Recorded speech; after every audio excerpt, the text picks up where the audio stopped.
Dust and fire covered the street. The masks, smeared with blood and dirt, barely allowed him to stay on his feet. In front of him, a group of men, or at least that's what they seemed, had finally found what they had been searching for over 500 years. This time, they were prepared for anything. He fell to his knees. The pain was unbearable, but not as much as the question he had carried his whole life. Why am I still here? Why do I keep fighting? If the world doesn't deserve it, they don't deserve it. To understand how he got here, we have to go back to the beginning. We have to go back 500 years. For centuries, the Aztec warriors kept a secret that not even their own gods dared to speak aloud. A power passed down from generation to generation, invoked only through a sacred ritual, capable of taking a man beyond the limits of what is human. Each warrior was chosen by a different god, and each god granted a different power. Strength, speed, endurance, greater than any animal on earth.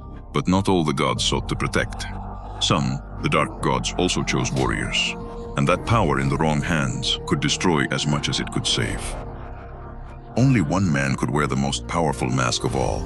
Not the most blameless, not the one who had never failed, nor the one who had never done something he regretted. The mask did not seek perfection, it sought something harder to find. A heart that even when broken, even when battered by life, would never stop wanting to put others before himself. And in 1520, that warrior was about to face the greatest test of his life. That night, everything was normal. Until the lights appeared in the darkness, men riding white beasts never seen before. At first, they thought they were gods. Soon, they would understand they were something much worse. The newcomers did not come in peace. They demanded gold, they demanded submission. And when the people, confused, did not respond quickly enough, the response from the invading gods was immediate and brutal. Unsheathed swords against unarmed men, the first. Scream of pain broke the silence of the night. It was in that instant that any doubt about their divine nature vanished completely. The warrior advanced alone against dozens of invaders. He knocked them off their beasts with a single blow. He broke metal with his own hands. He was faster than the human eye could follow. Stronger than any animal he had competed with to earn that honor. For a moment, it seemed that the Empire had a chance, but the invaders did not fight with honor. More than 30 soldiers surrounded him at once, using weapons that no Aztec warrior had ever seen before. Fire coming out of metal, steel that no stone could break. And for the first time, the most powerful warrior of Tenochtitlan felt something he had never known before. The limits of his own body. He knew instantly he wouldn't survive. And that was all that mattered. This power could never fall into the wrong hands. With the little strength he had left, he tore the mask from his face and threw it into the sky. An eagle, as if it had been waiting for that exact moment, caught it in mid-flight and disappeared among the mountains, heading straight to where the shaman was waiting. The shaman received the mask without saying a word. He wrapped it in sacred cloths and took it to the deepest and most hidden place he knew, a place that no man would find again for generations. Before burying it, he whispered a promise. That power would awaken again, on the day when his people needed it the most. The warrior, now without the mask, without the strength that had made him invincible, was caught by the invaders as he tried to escape. They captured him, they tortured him for days, demanding that he reveal where the power they needed to conquer the rest of these lands was. He didn't say a single word. He died in silence, protecting the secret until his last breath. But the invaders returned with more men, more weapons, and something that no Aztec warrior could defeat with strength. Disease, smallpox, an invisible enemy that spread faster than any army, claiming more lives than all the battles combined. Entire families fell within weeks. Temples that had withstood generations fell silent. Tenochtitlan, the city built on a lake, which the invaders themselves described as larger than any city in Europe, withstood 13 weeks of siege. 13 weeks without clean water, without food, surrounded on all sides. The emperor who remained in command was captured. The most powerful empire in Mesoamerica fell not only because of swords, but also because of hunger, disease, and the betrayal of other indigenous peoples who, tired of Aztec rule, decided to ally with the invaders to overthrow it. But somewhere underground, in a place only a shaman knew, a power was still waiting. Waiting for someone worthy. Waiting for its people to need it again. Hey baby, don't cry. Don't be such a baby. Right. We're in this together now. Somewhere in Mexico City, a boy was running home with a swollen face and scraped knees. He had been beaten up again. Again, for the same reason as always, he was too small. He hadn't grown like the other kids his age, and in his neighborhood that wasn't easily forgiven. His father was everything he wasn't. Big, strong, a respected wrestler in the neighborhood arenas. The kind people paid to see. His mother had left when he was very young. So young that he didn't even remember her face. So it had always been just the two of them. During the week, they carried sacks together at the wholesale market. On weekends, they were at the arenas watching his father fight. Those Saturday nights weren't just about lucha libre. They were the closest thing to a communion that boy knew.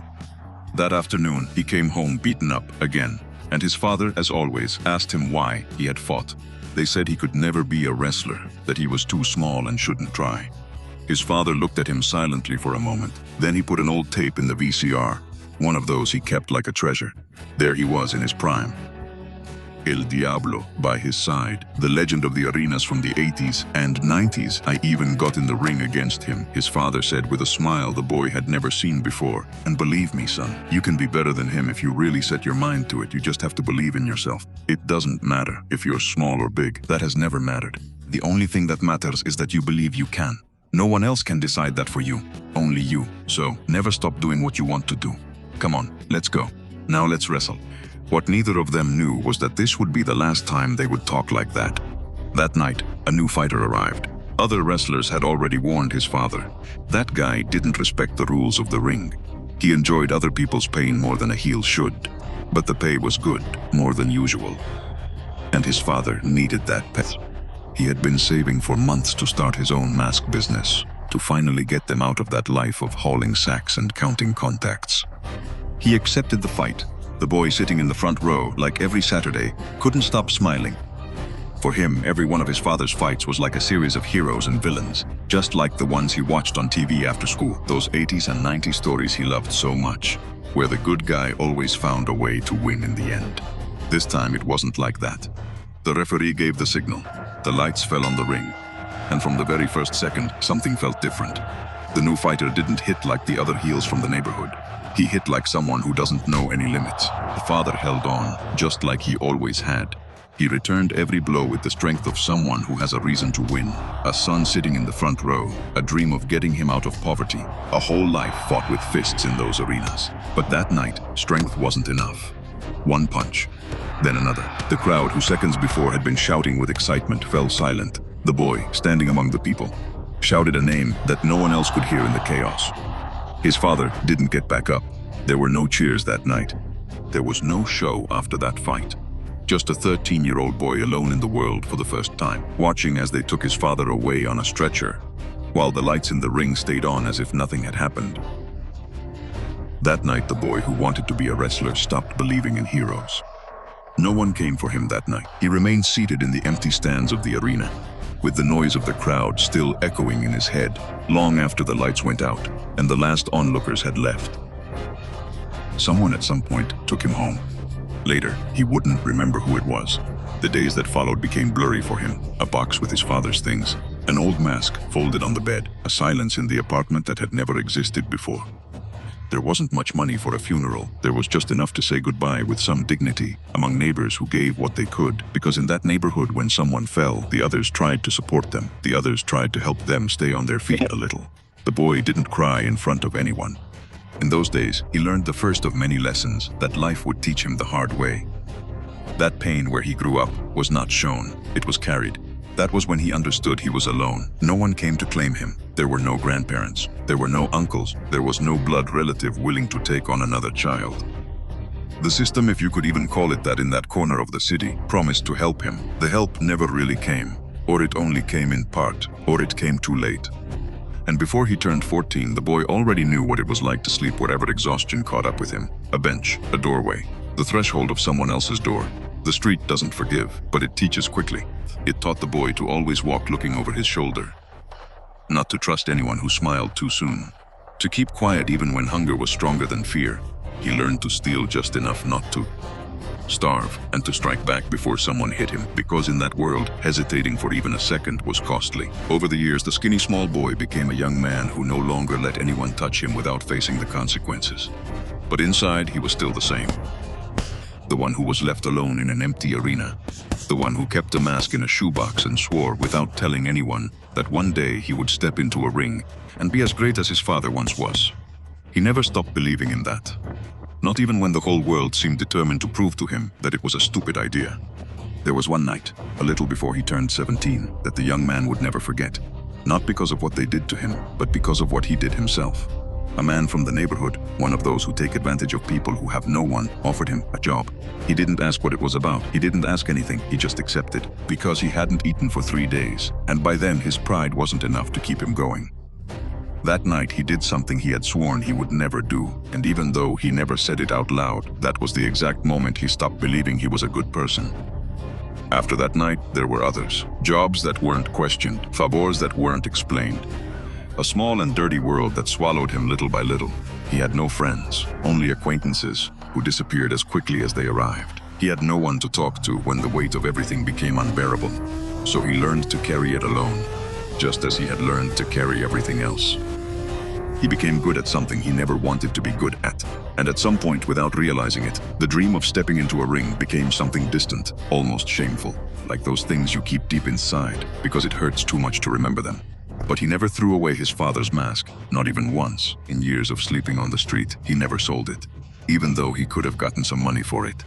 That mask was the only thing he had left from who he was before all this. No one taught him how to train. He didn't have a gym or a coach or money for any of that, but he had something no one could take away from him. The memory of his father training in the tenement courtyard before every show, and that silent stubbornness that only those who have no other choice but to be strong possess. He would run at dawn through the empty streets before the neighborhood woke up. He would punch bags filled with old rags until his knuckles bled. He would lift whatever he could find, pipes, stones, sacks from the market. Because there were no weights for someone like him. No one saw him train. No one applauded him. He did it alone in silence like he did everything else. But at night, he kept doing what he knew was wrong. That was where his greatest conflict lay. The one he never told anyone about. Deep down, he knew he was walking the same path that had killed his father. His father had agreed to fight the wrong man out of necessity, for a payment that was supposed to get them out of poverty. And now he was taking jobs he knew were wrong, for the exact same reason, because there was no other way out. Because hunger and need don't ask if something is right or wrong. They only ask if you're going to survive one more day. He told himself that he was different, that he did have a line he wouldn't cross. He never hurt anyone who hadn't asked for it first. He never stole from anyone who couldn't afford to lose what he took. He clung to those personal rules like someone holding on to the last bit of decency they had left, even though the whole world seemed to tell him those rules meant nothing. During the day, he trained his body to be strong. At night, he trained something harder to name. The ability to do what he had to do, without letting it completely consume what little he had left of himself. He never stopped believing that one day he would step into a real ring. That one day, all that strength he was building alone in the dark would serve some purpose beyond just surviving. At 19, he decided to give it a try. He had promised himself that one day he would step into a ring, and that day seemed as good as any. He showed up at a second-rate arena, one of those places where promoters look for fresh meat to fill up the card, carrying his father's old mask under his arm. The same one he had kept in a shoebox for 6 years. The one he had never dared to wear because he didn't feel worthy of it yet. Before entering, he stepped aside alone behind the arena. He took out the mask, holding it, as if it were sacred, and kissed it with his eyes closed. "Today is the day, Dad," he said softly, almost a whisper. "Help me not to let you down again." He tucked it folded inside his shorts, close to his body, like someone protecting something he couldn't let fall. And he entered the arena with that silent strength that only comes from promises you make to yourself. They never took him seriously. The well-known wrestlers in the arena laughed at him before he finished speaking, saying he was too skinny and noticing the bulge in his shorts. And one of them, laughing, yanked it away from him before he could react. He pulled out the old mask and held it up in front of everyone, mocking him, asking who was the clown who had dared to bring it there, saying it probably wasn't even his, that he had probably stolen it. The young man lunged to get it back, but another one of them stopped him, grabbed him by the neck, and slammed him down. And then while he was still lying on the ground, the man dropped the mask to the floor and stepped on it once, then again, harder each time, until the old fabric was completely torn under his boot. Amid the laughter of the others, the young man didn't feel the pain from the fall. Instead, he felt something that burned much deeper. seeing the only thing he had left of his father destroyed under a stranger's foot. Just seconds after he had promised not to let him down again. They pushed him out of the arena, mocking him, leaving him outside with the broken pieces of the mask in his hand. He wandered aimlessly that night, his body aching, and something much more broken inside. He ended up in some random alley. He let himself fall against a wall, clutching what was left of the torn fabric between his fingers, and he hit the ground with his fist. Again and again, until his knuckles almost out loud. "I'm sick of all this," an old man. One of those the neighborhood didn't even notice anymore. Wrapped in old blanket did him a piece of anymore. Wrapped in old blankets, offered him a piece of bread. He said, "No, you eat it, old man," he replied. "That's how life is," said the old man. "That's how life," said the old man, with a calm that didn't match the cold of that night. "But you have a big heart." "Heart," the young man replied with a bitter laugh, showing the broken pieces of fabric he still had in his hand. "I was born alone. I lived alone. I can't do anything. I'm sick of it all." The old man sat down next to him, slowly, unhurried, as if he had all the time in the world. The young man, unsure why he chose this stranger, began talking. He shared stories about his father and Saturday nights at the arena, about the last promise he made to him before stepping into the ring for the last time. He told him about the small funeral, about the shoebox under the bed, about entire years carrying that mask without daring to put it on because he never felt worthy enough. He told him about the street, about the hunger, about the nights he learned never to speak of, about the things he had done because he had no other choice, and about how each one of those nights had eaten away at him a little inside. "And now this," he finally said, with a broken voice, pointing to the scraps of fabric in his hand, "the last thing I had of him. They tore it up like it meant nothing, as if my dad and I weren't worth anything." The old man stayed silent for a long moment before speaking. "Do you know what hurts the most about losing something like that?" he asked. "It's not the object. It's believing the object was the only thing holding you up. Your father doesn't live in that mask, son. He never lived there. He lives in the way you trained alone, at dawn, when no one was watching you. He lives in the fact that, after everything you've done to survive, you still have the courage to come to an alley and cry over a torn piece of cloth instead of hardening yourself until you stop feeling. That's what he left you, and no one can take that away from you. Not by stepping on it, not by breaking it." The young man said nothing. The tears he hadn't let out in years finally came out. "I was born alone," he repeated, no longer with the anger from before, only the pure exhaustion of someone finally letting go of a burden he'd carried too long. "I lived alone. I don't know if I can handle this." "No one can do it alone," said the old man. "Not even the greatest warriors this land has ever seen truly fought alone. All of them, at some point, needed to believe in something greater than themselves. The difference between those who stay down and those who get back up was never the strength of their arms. It was faith. Sometimes life breaks us to our very core, not to destroy us, but because it needs to make room for something we don't yet know we carry inside." "And what if there's nothing inside me?" the young man asked, almost in a whisper. The old man smiled for the first time that night. "That," he said, "is the only thing you haven't checked yet." The old man, no, he didn't say anything else. The young man, exhausted in body and soul, felt his eyelids finally grow too heavy to keep fighting against sleep. He lay down right there against the wall of the alley, with the remains of his father's mask still pressed against his chest, and he fell asleep without realizing it.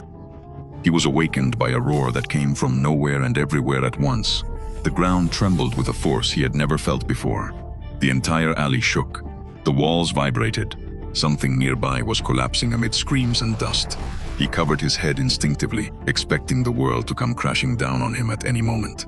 When the shaking finally stopped, he stayed still for a moment, breathing heavily, waiting for his heart to calm down. It was then that he looked down at his chest, at the place where he had slept, clutching the remnants of his father's cloth. The mask was whole. Not broken, not torn, whole, just like the first day his father had put it on in front of him, as if time, humiliation, and the boots that had destroyed it had never existed.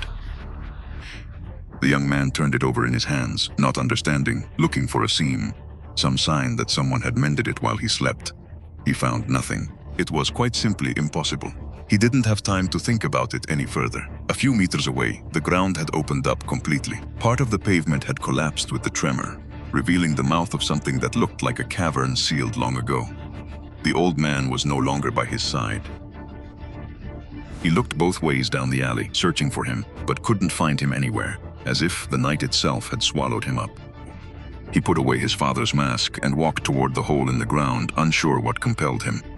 He carefully climbed down among the rubble, using the loose stones and chunks of concrete still falling from the edges of the hole for support. The cavern was deeper than it looked from the outside, a space carved by human hands centuries ago, not by nature.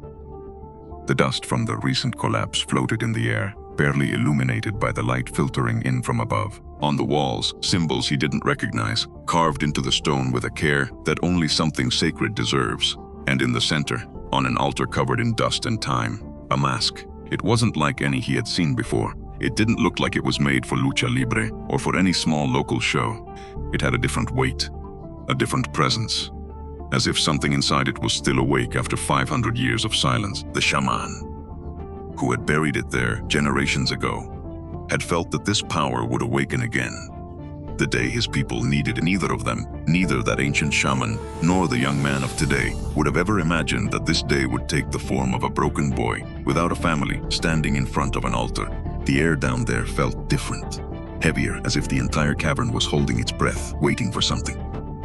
The moment his fingers brushed the cold stone of the altar, a warmth ran through his entire arm. Something he couldn't name, something unlike anything he had ever felt before. The walls of the cavern seemed to vibrate. The symbols carved into the stone glowed for an instant, with a faint, almost imperceptible light, like embers awakening after centuries of slumber. And then, for the first time since he was a child, he felt something he had almost forgotten existed. Real fear. And mixed with it, a curiosity he couldn't ignore. It was at that moment that the earth trembled again. An aftershock stronger than the first shook the entire cavern. Stones from the ceiling began to fall all around him. The altar itself wobbled, and a huge crack suddenly opened right above his head.